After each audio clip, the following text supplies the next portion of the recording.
Alright, g'day everyone. So I want to work on my output stage. I have efficiency problems basically. This is now the 9 to 1 kind of setup there. It looks pretty dodgy. Hang on, you can see the wiring there where you get the coax wiring where you go to 9 to 1. It looks pretty bad, but whatever. Just jumping it across with just two leads because this is a bit of a mess and these are the feed inductors.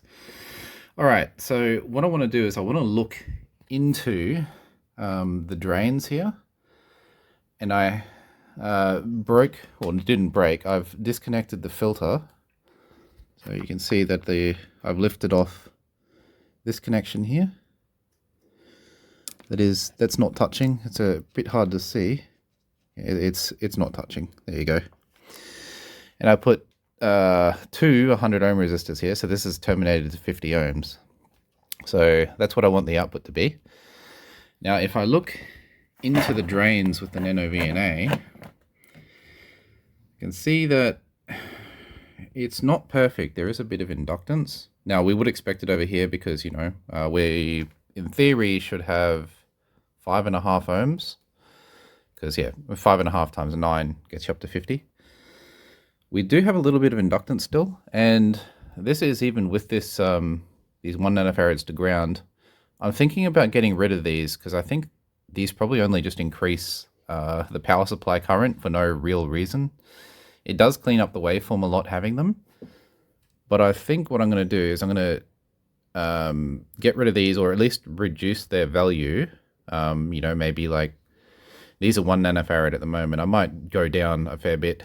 You know, like maybe 100 picofarad or something, and then do what everyone else does and put the capacitor across the drains because there is none. And because we're still up in the inductive region here, it could use a little bit more. The only problem is if I do put a capacitor in parallel, it's going to rotate around the circle this way. So instead of going back to 5.5 ohms where we would be, it would be maybe like 10 ohms, but it would be down here somewhere. Do I have a pointy thing? Here we go. I wonder if you can see this. It would follow this curve here and probably end up at like 10 ohms or something.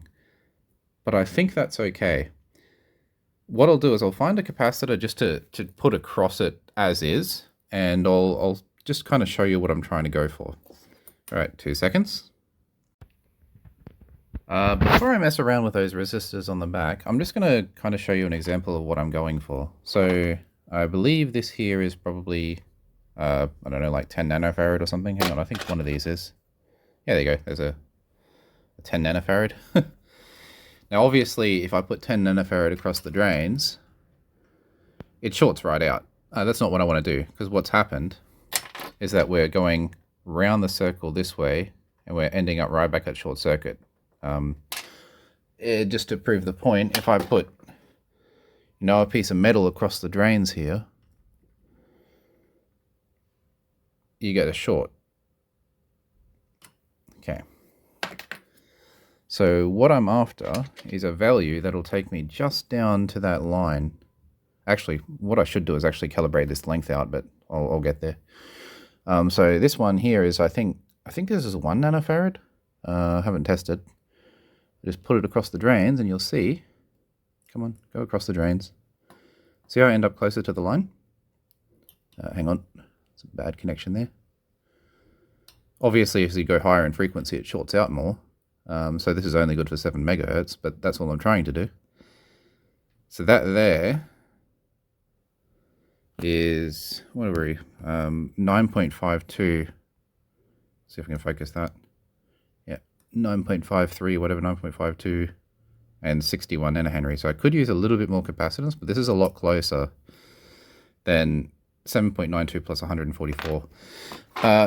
Just to kind of drive the point home with the scale, this marker Smith value will go R plus XJ. So that gives you coordinates that I can actually work in on the Smith chart.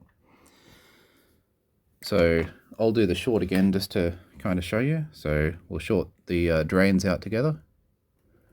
You'll see. Come on, Short out. Yeah, I should calibrate that length out. So you get, millihenries plus, some inductive reactance because of the cable. I haven't calibrated that length out. If I short it on the other side of the coupling caps, it should be pretty identical. Okay, that's interesting. I guess more transmission line that has to go through, so yeah, it's interesting. All right. However, if I get that proper value on there, we end up at, come on. Yeah, so I can get that to focus, 9.3 plus 2J, which is a lot closer than 7.9 plus 6J, or 6.4J. All right. 10 ohms impedance is still okay for 400 watts. I'm not too far off of 4 to 1 if I do put that 4 to 1, that capacitor across there though. So I think the next step I want to do is take off those capacitors to ground, or at least play around in the simulator to see if I can make this behave with just the cap across the MOSFET. Because I have done this to clean up the signal and it worked great on the directly coupled amplifier, but now I've got these 9 to 1s here. So yeah, I'm gonna have a play. All right, I'm gonna have a play and I'll see what I want to do. All right, moment of truth. Let's see if it blows up. All right, try and get these probe leads out of the way. Unfortunately, I don't think there's much I can do about that because I need them to hold them up. So, maybe I can do this. All right, hopefully that's not an issue with the probing there. I've added 1 nanofarad across the drains. That did make it cleaner in the simulator. But also what made it cleaner in the simulator, I kind of seeing the same waveform, is I think I might need more 1-to-1 suppression there, because that might not be enough. Alrighty, let's turn this on and see how we go. Hopefully we don't get any shorts and have things blow up on us.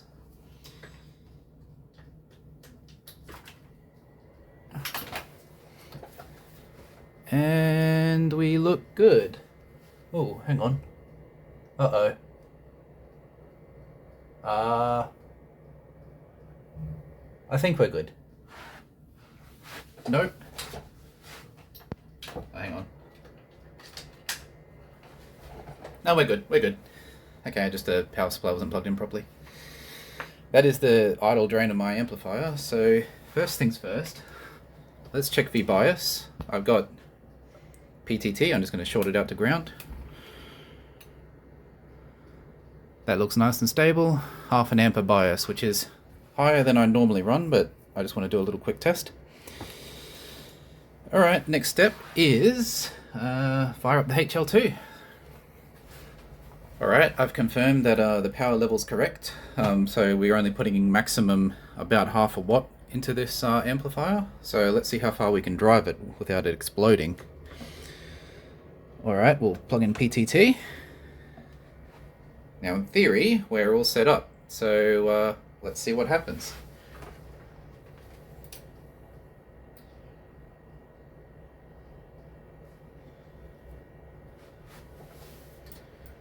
I'll drive it up to 4 amps of current. So we're putting in 200 watts. We're only getting about 47 dBm out, so we're only getting 50 watts out, which is pretty bad. Waveform looks a lot better than I saw yesterday. I do want to put my finger on this. Just looking for heat. We're at 33% drive. I'm going to go up to 100 watts quickly. Assuming I don't see any weirdness on the output. Whoa, hang on. Oh shit, that's 200 watts out. Hang on. Holy moly, hang on. I'm going to stop that for a second. Just check the temperature of this MOSFET.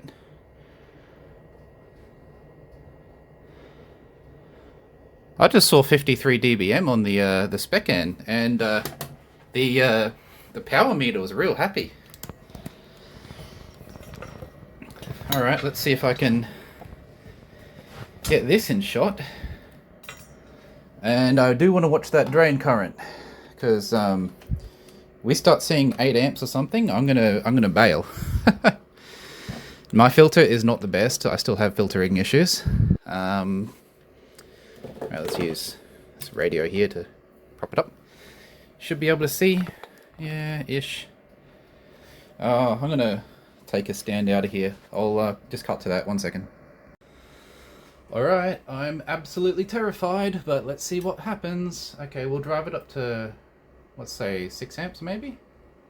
Well, we'll go to 100 watts. 100 watts at 6 amps. But oh, hang on, we're above it. Look at the tiniest, there he is. There's 100 watts there apparently. 5.4 amps. Okay. I trust this fairly well. I trust this one. So apparently, just reload that profile again. Really? Are we at 200 watts already? I think what I'll do is I'll just quickly crank it. If I see anything bad, I'm just going to back it off, but we might be able to peg this meter. In theory, we can. The drain waveforms look great.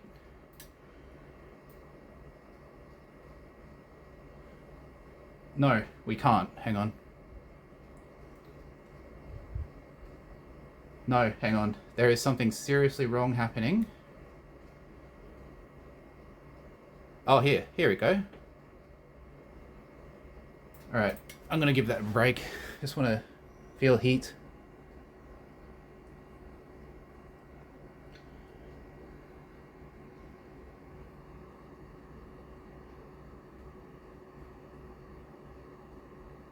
I think we're good. I do have this issue. It looks like when I drive it hard enough, the power starts backing off, which has me absolutely terrified. So I don't really want to let it go past that. So we'll see where that happens.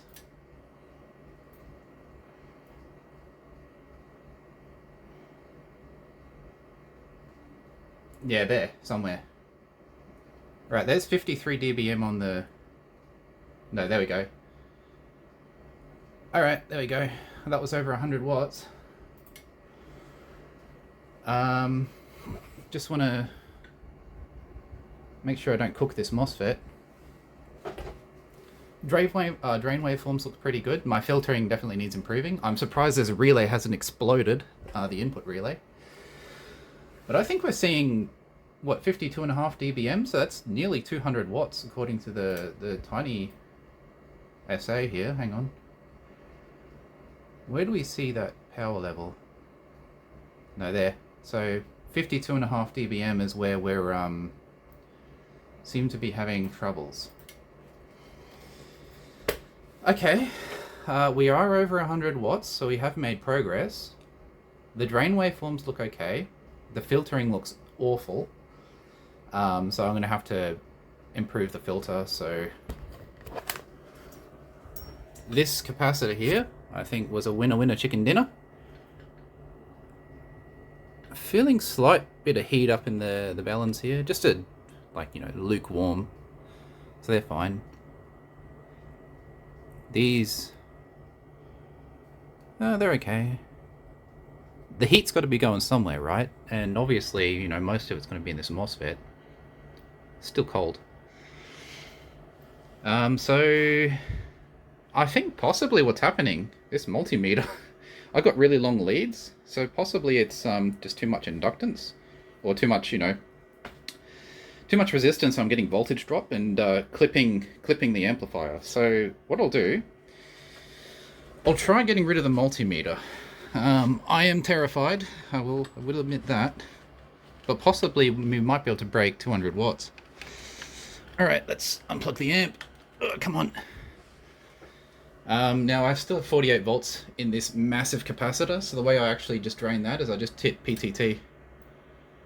There we go, all gone.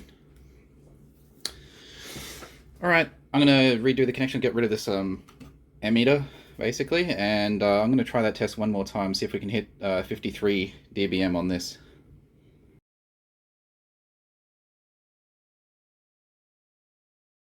So this is now with the PTT line disengaged, and you can see that I'm putting a whole 25.5 dBm into it to get 100 watts out. So this amplifier has a bit of gain. This amplifier has a lot of gain.